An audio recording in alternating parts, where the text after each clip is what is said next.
The morning sun cast long shadows across the cobblestone courtyard of Buckingham Palace, as Sergeant Michael Thompson adjusted his red tunic one final time.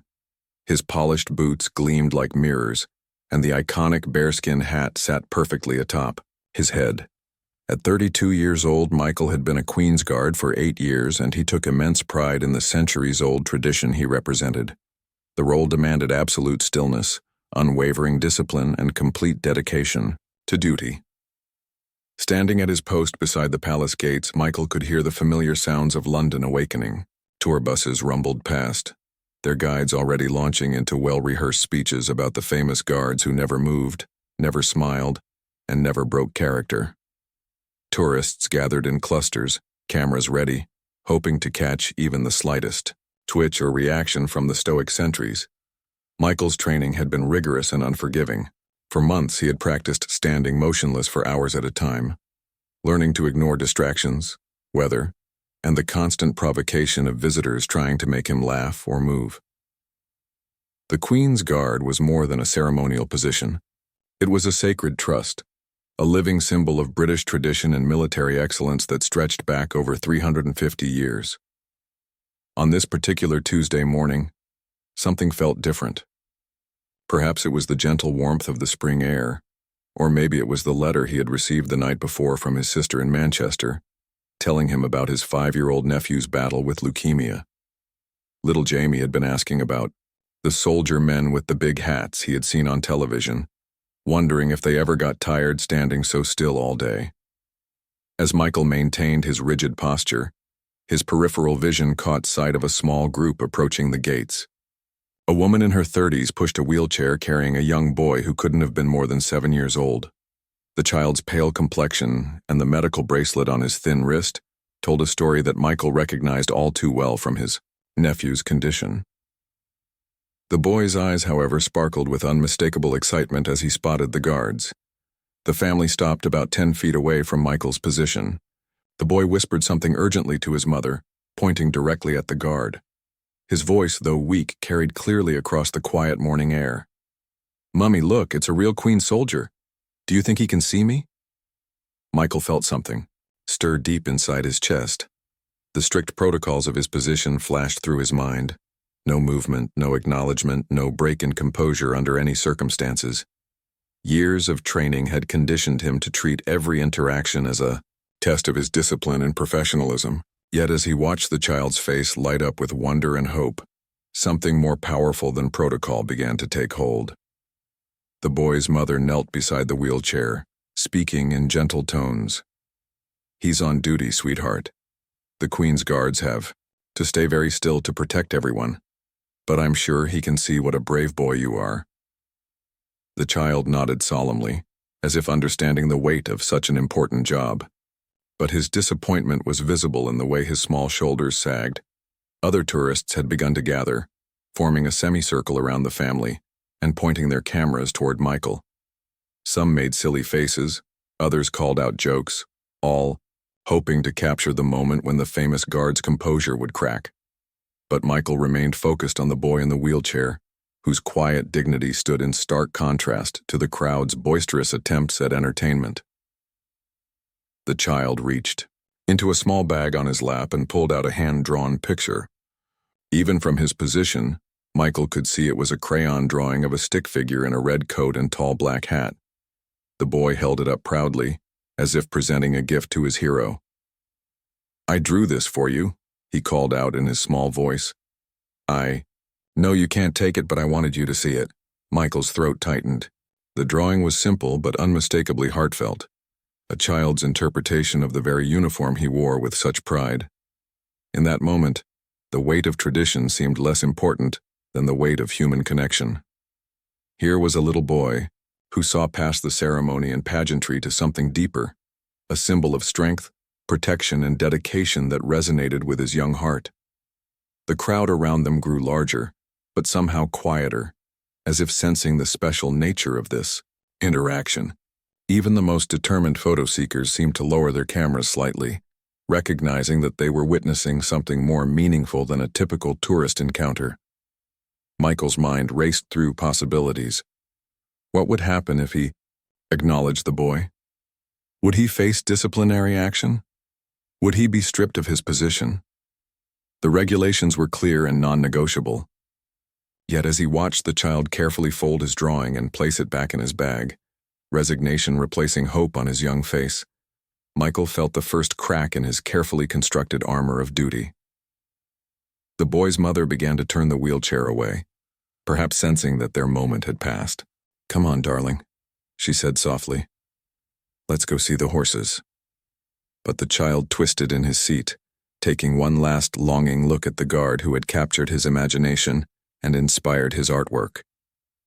In that pivotal moment, as the family began to move away and the crowd started to disperse, Michael faced a choice that would challenge everything he had been taught about duty, protocol, and the sacred traditions of the Queen's Guard. The morning sun climbed higher in the sky, casting new shadows across the ancient stones, as if nature itself was holding its breath for what would come next. The decision came to Michael in an instant, as natural as breathing. Without breaking his formal stance, he slowly moved his eyes downward to meet the boy's gaze directly. It was the smallest possible acknowledgement, barely perceptible to most observers, but to 7-year-old Tommy Watson it was everything. The child's face transformed with pure joy, his mouth forming a perfect circle of amazement. "Mummy! Mummy!" "He looked at me.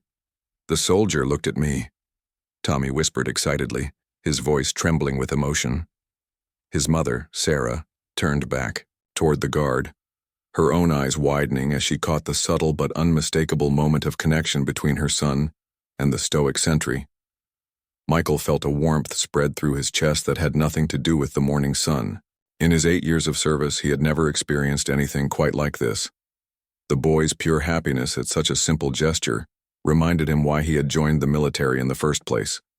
Not just to serve the crown, but to protect and bring comfort to people like this brave little boy, who was fighting battles far greater than any ceremonial duty.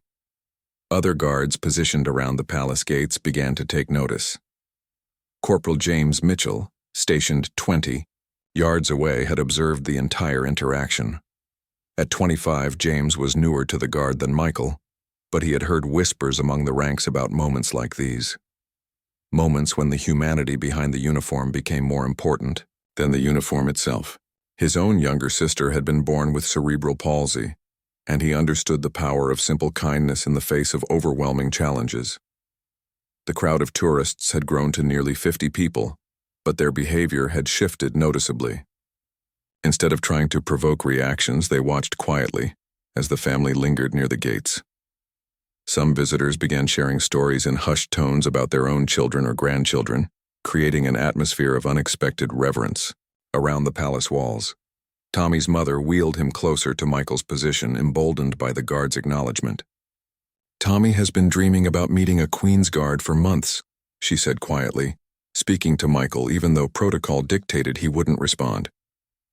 "He's been in the hospital quite a lot lately and watching videos of the changing of The guard ceremony has been his favorite distraction. You've given him something wonderful today." Michael's heart ached as he learned more about Tommy's situation. Through his peripheral vision, he could see the medical equipment attached to the wheelchair, the careful way the boy's mother monitored his breathing, and the telltale signs of a child who had spent too many days confined to hospital rooms. Yet Tommy's spirit remained unbroken, his fascination with the guard serving as a beacon of joy during his difficult journey. As the minutes passed, something remarkable began to happen. Word of the interaction had somehow reached the other guards, on duty, passed along through the subtle communication methods they had developed over years of silent service. Guard after guard began to make small, almost imperceptible gestures toward Tommy. A slight nod here, a brief eye contact there, each acknowledgement sending waves of excitement through the boy. Sergeant William Harper, a 15-year veteran of the Guard, stood at the main entrance. He had 3 children of his own and had spent countless nights in hospital corridors when his youngest daughter had undergone heart surgery 2 years earlier. When he spotted Tommy's wheelchair and saw the joy radiating from the child's face, something stirred in his soul that was deeper than duty or tradition. The tourist began to realize they were witnessing something extraordinary. Instead of the usual attempts to make the guards laugh or move, a respectful silence fell over the crowd. Phones were lowered, cameras were put away, and people simply watched as these symbols of unwavering discipline showed their humanity to a sick child. Tommy pulled out his drawing again, this time holding it higher so more guards could see his artwork. "I made this for all of you," he announced with the pure honesty that only children possess. "You're all heroes, just like in the stories Mummy reads to me." His words carried across the courtyard, reaching ears that were trained to ignore all distractions, yet could not ignore the sincerity of a child's admiration. Michael felt tears threatening to form behind his eyes, but his training kept his expression steady. The boy's drawing, crude as it was, represented something profound: the ability to see beyond the pageantry to the real people underneath the ceremonial uniforms. Tommy saw them not as tourist attractions or living statues, but as protectors, as heroes worthy of his respect and gratitude. The morning was growing warmer, and Michael could feel sweat beginning to form under his heavy uniform. Normally, such discomfort would be ignored, pushed aside in favor of maintaining perfect composure. But today, every small discomfort served as a reminder of his humanity, of the real person standing beneath the symbolic uniform. Sarah Watson watched her son with a mixture of pride and heartbreak. She knew how much this moment meant to Tommy, who had endured so much pain and uncertainty in his young life. The guard's small gestures of acknowledgement were giving him something that no medicine could provide: the feeling of being seen, valued, and respected by his heroes. As the crowd continued to grow, Sarah began to worry that their presence might cause trouble for the guards. She knew how strict the protocols were, having researched everything about the Queen's Guard to answer Tommy's endless questions. The last thing she wanted was for these kind men to face consequences for their compassion. But as she looked around at the faces of the other tourists, she saw something beautiful happening. The usual circus-like atmosphere had transformed into something resembling a community gathering. Strangers were talking quietly to each other, sharing stories about their own experiences with childhood illness or military service. The guards' simple acts of humanity had created ripples that extended far beyond their intended recipient. Tommy's nurse, who had accompanied the family on this special outing from the children's hospital, stood nearby with tears in her eyes. In her 10 years of pediatric care, she had seen countless moments of joy and sorrow. But this scene touched something deep in her professional heart. She understood better than most how much these small victories meant in the larger battle that children like Tommy fought every day. Captain Elizabeth Hawthorne emerged from the palace's interior offices, making her routine morning inspection of the guard posts. At 41, she was one of the few female officers to reach such a senior position within the Queen's Guard, having earned her rank through exceptional leadership and unwavering dedication to military excellence. Her reputation for maintaining the highest standards of discipline was well known throughout the regiment. As she approached the main gates, Captain Hawthorne immediately noticed the unusual crowd formation and the palpable sense of reverence that had replaced the typical tourist chaos. Her trained eye quickly identified the source of the disturbance: a small boy in a wheelchair surrounded by his family, and the subtle but unmistakable signs that her guards were engaging beyond their prescribed duties. Protocol demanded immediate, corrective action. Any deviation from standard operating procedures was to be addressed swiftly and decisively. Captain Hawthorne had seen promising careers derailed by moments of weakness, soldiers who had allowed emotion to override duty and faced serious consequences as a result. The Queen's Guard was not a place for sentimentality or personal judgment calls. Yet as she drew closer and observed the scene unfolding before her, something gave her pause. Tommy was showing his crayon drawing to each guard he could see, his face radiant with joy that seemed to illuminate the entire courtyard. The tourists weren't behaving like their usual disruptive selves. Instead, they maintained a respectful distance, many wiping away tears as they witnessed the interaction. Captain Hawthorne's military mind quickly assessed the situation. No guard had moved from his position. No one had spoken out of turn or abandoned their post. The breaches of protocol were so subtle that most observers wouldn't even recognize them as violations. More importantly, the effect on public relations was overwhelmingly positive.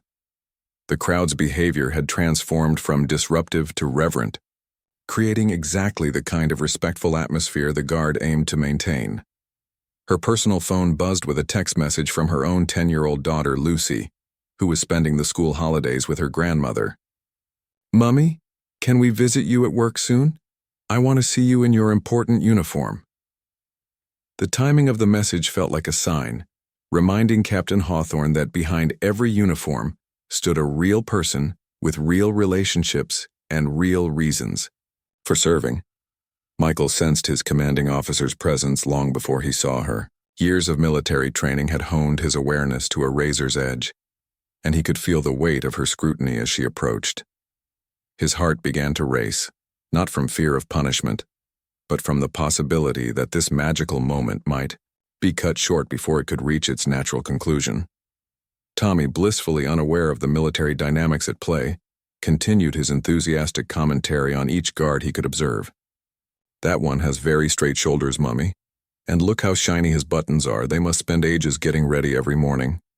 His innocent observations demonstrated a level of respect and appreciation that most adults never achieved. "Captain."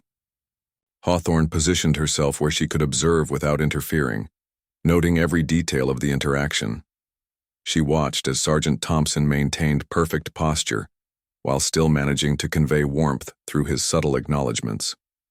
She observed how the other guards had followed his lead, creating a coordinated response that somehow stayed within the bounds of acceptable behavior while transcending them entirely. The crowd had swelled to over 100 people, but the atmosphere remained remarkably controlled.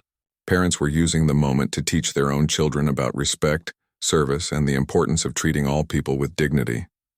What could have been a chaotic tourist spectacle had evolved into an impromptu lesson in humanity and compassion. Dr.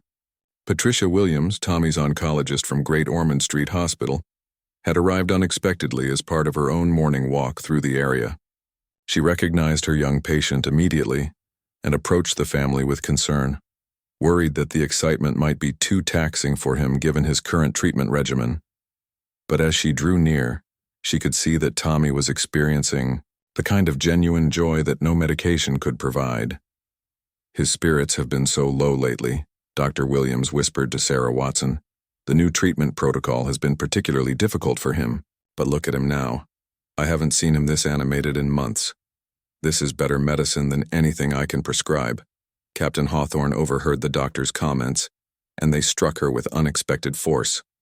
Her military career had always been focused on protecting the realm, serving the crown, and maintaining traditions that stretched back centuries. But in this moment, she realized that sometimes the most important service came in the form of simple human kindness, extended to those who needed it most. Tommy's father, David Watson, had been standing quietly beside his family, his own emotions threatening to overwhelm him. A construction worker by trade, he was a man more comfortable with concrete and steel than with public displays of emotion. But watching his son's face light up with happiness after so many dark months of medical treatments and hospital stays had broken through his usual reserve. "Thank you," he said quietly, though he wasn't sure if the guards could hear him or if they were allowed to acknowledge his gratitude. "You don't know what this means to our family. Tommy talks about the Queen's Guard every single day. You've given him something to hold on to when everything else feels scary and uncertain." The words carried across the courtyard, reaching ears that were trained to filter out distractions but couldn't ignore the heartfelt gratitude of a father watching his child experience pure joy. Several guards felt their own emotions stirring, remembering their own fathers, their own children, their own reasons for choosing a life of service and sacrifice. Captain Hawthorne checked her watch and realized that the changing of the guard ceremony would begin in less than an hour. Normally, the area would need to be cleared and prepared according to strict protocols that had been followed for generations. Tourist groups would be moved to designated viewing areas, barriers would be positioned, and every detail would be executed with military precision. But this morning felt different. This morning, the usual rules seemed less important than the extraordinary moment unfolding before her. Tommy Watson, in his small wheelchair with his hand-drawn picture and his radiant smile, had accomplished something that years of public relations efforts had never achieved. He had shown the world that the Queen's Guard was not just a collection of human statues, but a group of real people dedicated to protecting and serving others. The decision forming in Captain Hawthorne's mind would have shocked her younger self, the ambitious officer who had climbed the ranks through strict adherence to regulations and unwavering commitment to protocol. But experience had taught her that true leadership sometimes meant knowing when the spirit of duty was more important than the letter of regulations. Captain Hawthorne made a decision that would be talked about for years to come. Instead of dispersing the crowd or redirecting her guards back to strict protocol, she quietly approached the palace communications team. Within minutes, she had arranged something unprecedented in the modern history of the Queen's Guard: a brief, informal ceremony honoring a special young visitor. Word spread quickly through the palace staff, and soon personnel who rarely ventured into the public areas were finding reasons to observe from windows and doorways. The master of ceremonies, initially skeptical of any deviation from established routines, found himself moved by the reports of the morning's events and agreed to make special accommodations. Tommy noticed the subtle increase in activity around him but remained focused on his heroes in their magnificent uniforms. His crayon drawing had become somewhat crumpled from his excited handling, but he clutched it as if it were the most precious document in the world. "Mummy," he whispered, "do you think they really like my picture? I worked very hard on the colors." Sarah, Watson felt a lump forming in her throat as she watched her son's unwavering faith in the goodness of these strangers. Tommy had endured countless medical procedures, uncomfortable treatments, and long nights of pain, yet he had never lost his ability to see wonder in the world around him. The guard's simple acknowledgments had validated his admiration and given him a story he would treasure forever. Michael Thompson remained at his post, but his awareness of the morning's significance continued to grow. In his 8 years of service, he had participated in state ceremonies, royal weddings, and diplomatic events that made international headlines. Yet none of those prestigious occasions had felt as meaningful as this spontaneous moment of connection with a sick child who saw him as a hero. The crowd had organized itself naturally into a respectful semicircle, with families positioning children where they could see clearly while maintaining appropriate distance.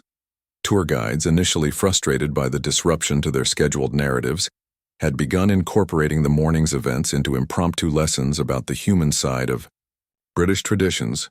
Captain Hawthorne approached the Watson family directly, her decision made. "Mrs. Watson," she said quietly, "I'm Captain Hawthorne, officer in charge of today's guard detail. I understand your son has created some artwork for my soldiers." Her formal tone belied the warmth in her eyes as she looked down at Tommy in his wheelchair. Tommy's eyes grew wide as he realized he was speaking to someone very important. "Are you the boss of all the soldiers?" he asked, with the directness that only children possess. "Your uniform has even more shiny things than theirs, too." Captain Hawthorne smiled, the expression transforming her usually stern features. "I am indeed their commanding officer, and I've heard about your beautiful drawing. Would you mind if I took a look at it?" She knelt beside Tommy's wheelchair, bringing herself to his eye level with practiced ease that spoke of her own experience as a mother. With trembling hands, Tommy unfolded his precious artwork and presented it to the captain. The drawing showed remarkable attention to detail for a 7-year-old, with careful attempts to replicate the distinctive buttons, belt, and bearskin hat of the Queen's Guard. At the bottom, in uneven letters, he had written, "Thank you for keeping us safe." Captain Hawthorne studied the drawing with the same serious attention she would give to official military documents. "This is exceptional work, Tommy. You've captured the uniform perfectly. I can see you've spent considerable time learning about the Queen's Guard." Her genuine appreciation for his effort was evident in every word. The impromptu ceremony that followed would become legendary within the regiment. Captain Hawthorne, with the authority vested in her by tradition and rank, made an announcement that carried across the courtyard. "Ladies and gentlemen, it is my privilege to present honorary junior member of the Queen's Guard, Tommy Watson, for his outstanding demonstration of respect, courage, and artistic excellence." The crowd erupted in spontaneous applause, but it was the reaction of the guards that truly made the moment magical. In a coordinated movement that would have made Their drill sergeants proud, every visible guard performed a subtle salute in Tommy's direction. The gesture was barely perceptible to untrained eyes, but to those who understood military protocol, it was an extraordinary show of respect and brotherhood. Tommy's reaction was immediate and overwhelming. Tears of pure joy streamed down his face as he realized that his heroes were acknowledging him not as a sick child to be pitied, but as someone worthy of their respect and recognition. "Mummy, they saluted me. They saluted me like I'm really important." Dr. Williams, still observing from her position near the family, documented the moment in her mind as a perfect example of how emotional healing could complement medical treatment. She had seen many children face serious illnesses, but few had access to the kind of affirmation and recognition that Tommy was receiving. This experience would become part of his recovery story, a source of strength he could draw upon during difficult days ahead. The palace photographer, alerted to the special circumstances, captured the scene from multiple angles. These images would later become some of the most beloved photographs in the Guard's modern history, showing the human face behind the ceremonial masks that the Guards wore as part of their duties. Sergeant Thompson felt a profound sense of satisfaction as he watched Tommy's reaction to the improvised ceremony. The boy's joy validated every small risk he had taken in acknowledging him, every subtle bend in protocol that had led to this moment. This was why he had joined the military, not for personal glory or recognition, but to serve and protect people like this brave little boy. The other guards shared similar feelings, each reflecting on how a child's simple drawing and genuine admiration had reminded them of their deeper purpose. They were not just ceremonial figures or tourist attractions. They were symbols of service, protection, and dedication to something greater than themselves. Captain Hawthorne presented Tommy with an official certificate, hastily prepared by the palace administrative staff, declaring him an honorary junior member of the Queen's Guard. The document, complete with official seals and signatures, would become one of Tommy's most treasured possessions, displayed prominently in his hospital room during subsequent treatments. As the ceremony concluded, the normal rhythms of palace life began to reassert themselves. The changing of the guard would proceed as scheduled. Tourists would be directed to appropriate viewing areas, and the ancient traditions would continue unbroken. But something fundamental had changed in the hearts and minds of everyone present, a reminder that even the most formal traditions could bend without breaking when human compassion demanded it. The morning sun had climbed high in the London sky, casting new shadows across the historic stones of Buckingham Palace. But the warmth that filled the courtyard had nothing to do with the weather, and everything to do with the power of simple kindness to transform an ordinary day into something extraordinary. The story of Tommy Watson and the Queen's Guard spread far beyond the palace gates that morning. Within hours, social media was buzzing with eyewitness accounts, photographs, and videos of the unprecedented ceremony. News outlets picked up the story. But unlike typical viral moments, this one seemed to touch something deeper in people's hearts than mere entertainment value. At Great Ormond Street Hospital, where Tommy was a patient, the pediatric ward erupted in celebration when nurses saw the news coverage on their break room television. Children who were too sick to leave their beds watched the clips on tablets and phones, their faces lighting up with the same wonder that Tommy had experienced. For many young patients fighting their own battles, Tommy had become a hero who proved that dreams could come true even in the darkest circumstances. The hospital's social media coordinator, recognizing the positive impact of the story, reached out to Buckingham Palace with an unprecedented request. Would it be possible for some of the guards to visit the children's ward? The idea was ambitious and logistically complex, but the morning's events had created an atmosphere where impossible things suddenly seemed achievable. Back at the palace, Captain Hawthorne found herself fielding calls from senior military officials, reporters, and palace administrators. Some were concerned about the precedent that had been set, worried that breaking protocol might lead to chaos at future ceremonial events. Others were effusive in their praise, recognizing the positive publicity and human interest value of the morning's activities. General Sir Marcus Whitfield, the commanding officer of the entire household division, requested an immediate meeting with Captain Hawthorne. As she walked to his office, She prepared herself for potential disciplinary action. The general was known for his strict adherence to military tradition and his intolerance for any deviation from established procedures. "Captain Hawthorne," General Whitfield began, his expression unreadable behind his weathered features, "I've been receiving reports about this morning's activities at the main gate, some highly unusual reports." His voice carried the weight of 40 years of military service and countless difficult decisions. "Yes, sir," Captain Hawthorne replied, standing at attention. "I take full responsibility for the deviation from standard protocol. The circumstances were exceptional, and I made a judgment call that I believed served the greater good while maintaining the dignity and security of the palace." General Whitfield studied her for a long moment, then did something completely unexpected. He smiled. "Captain, in my 4 decades of service, I have never received so many positive communications about the Queen's Guard in a single day. The Mao Palace Press Office reports that international media coverage has been uniformly positive, portraying our soldiers as both professional and compassionate." He walked to his window, gazing out at the courtyard where the morning's events had unfolded. "More importantly, I've been reading the medical reports about young Tommy Watson. His doctors say his spirits have improved dramatically, which directly impacts his treatment outcomes. We serve to protect the realm, Captain, but sometimes that protection comes in forms we don't expect." Meanwhile, Tommy was experiencing his own form of celebrity at the hospital. Children from other wards were asking their parents and nurses if they could meet the boy who became friends with the Queen's soldiers. His room had become an informal gathering place where young patients could escape their medical routines and hear firsthand about his magical morning at the palace. The crayon drawing that had started it all was now carefully preserved in a frame beside Tommy's hospital bed, but he had begun creating additional artwork inspired by his experience.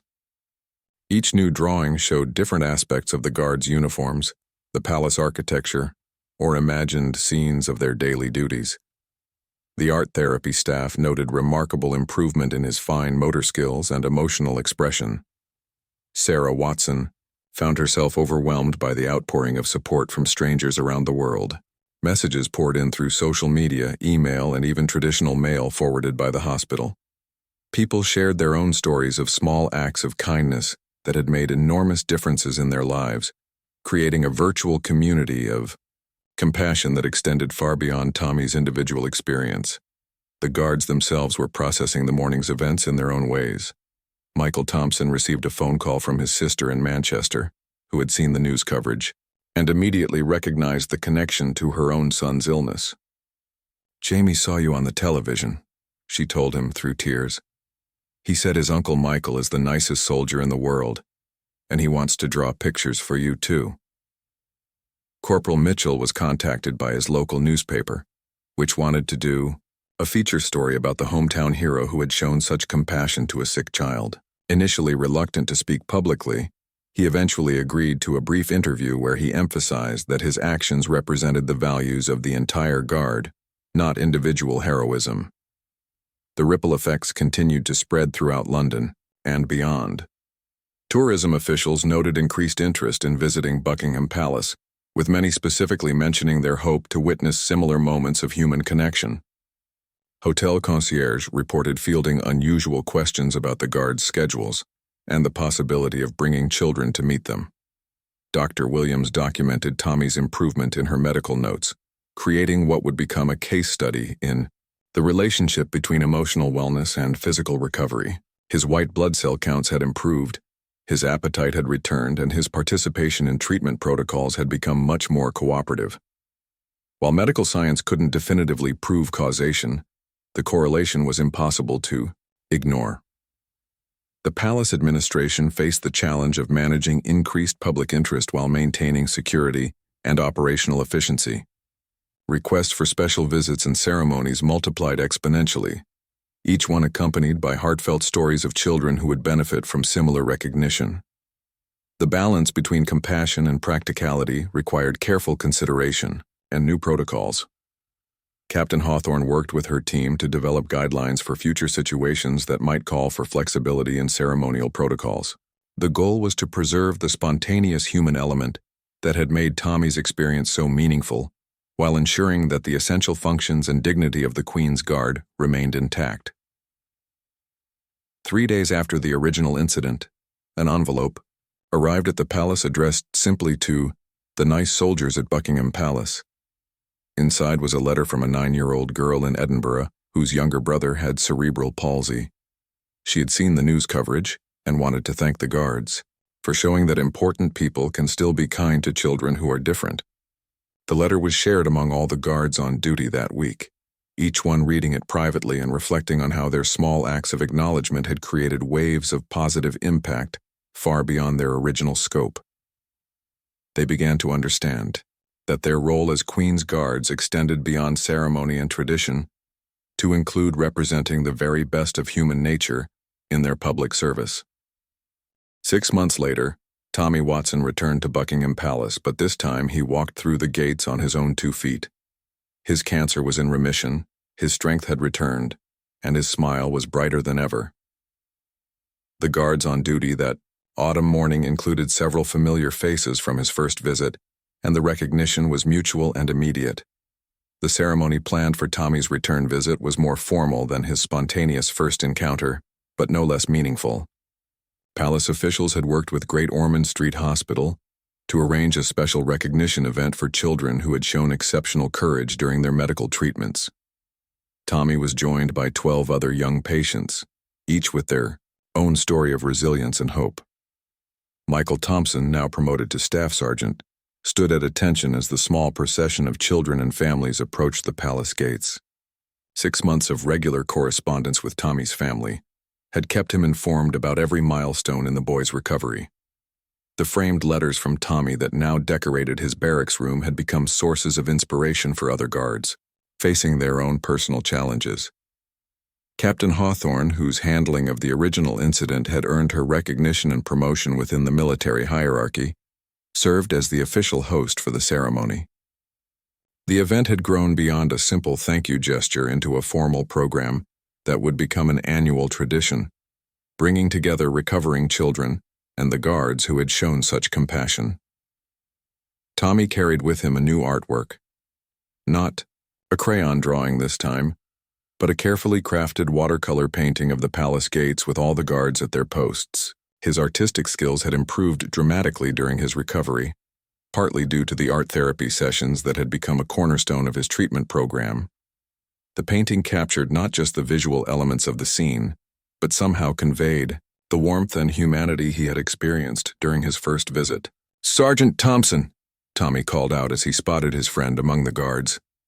The use of the correct rank and formal address showed how much he had learned about military protocol during his months of correspondence with the palace.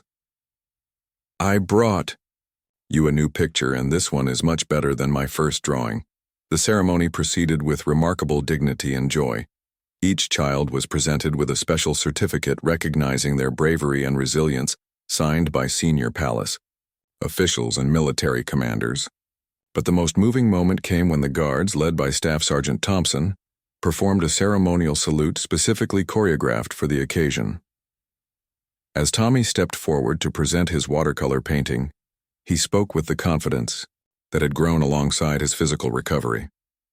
"This painting shows all of you at your posts, but I made sure to paint your hearts too, even though they're inside your uniforms where people can't usually see them.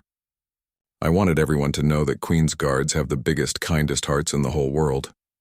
His words carried across the courtyard, reaching not just the assembled guards, but also the gathering of media representatives, palace staff, and medical professionals who had come to witness this follow-up to the story that had captured international attention. Many seasoned journalists found themselves wiping away tears as they documented Tommy's remarkable transformation from a frail child in a wheelchair to a confident young boy standing tall before his heroes. Dr. Williams, who had accompanied several of her patients to the ceremony, marveled at the complete transformation in Tommy's demeanor and health. His medical file told the story of successful treatment and remission, but his presence today told a more complete story of healing that encompassed mind, body, and spirit. The guards' simple acts of kindness had provided emotional medicine that complemented every medical intervention. The other children in the ceremony each had their own moments of recognition. 8-year-old Lucy Chen, who had undergone multiple heart surgeries, presented a thank you card signed by all the patients in the cardiac ward. 12-year-old Marcus Roberts, a brain tumor survivor, had composed a poem about courage that he read aloud to the assembled crowd. Each child's contribution demonstrated the ripple effect of compassion that had begun with Tommy's first visit.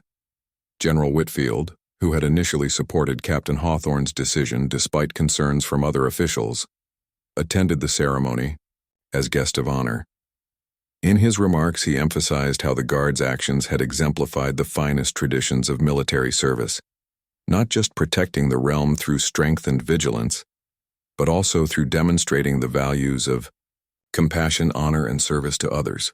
These children have faced battles that would challenge the bravest soldiers, General Whitfield said, his voice carrying the authority of decades in service. In recognizing their courage, our Guards have shown that true strength lies not in rigid adherence to rules, but in knowing when humanity must guide our actions. Today we honor both the children who have fought their battles with such grace, and the Guards who reminded us all what it means to serve with both discipline and heart. The ceremony concluded with an unprecedented moment. The children were invited to stand alongside the Guards for an official photograph. The image, later released by the Palace press office, would become one of the most shared and beloved photographs in the history of the Queen's Guard. It showed the perfect balance between military tradition and human compassion, with uniformed Guards standing proudly beside young people who embodied courage in its purest form. As the formal proceedings ended, the Guards were given permission to interact more freely with their young guests. Tommy spent nearly an hour talking with Staff Sergeant Thompson, sharing stories about his recovery, his return to school, and his continued fascination with military history and service. Their conversation was a testament to how genuine connections could transcend age, rank, and circumstance. The hospital staff documented everything for their own records and research. The correlation between emotional wellness and physical recovery had become so apparent in Tommy's case that it was now being studied as a model for incorporating joy and recognition into pediatric treatment protocols. Other children's hospitals had reached out, hoping to create similar programs that could provide their patients with meaningful experiences beyond the medical environment. By late afternoon, as the families prepared to return to their respective hospitals and homes, Tommy made one final request. He asked if he could return to the exact spot where he had first met the Guards 6 months earlier. Standing there with his mother beside him, no longer confined to a wheelchair but walking confidently on his own, he looked up at Staff Sergeant Thompson with eyes that sparkled with gratitude and possibility.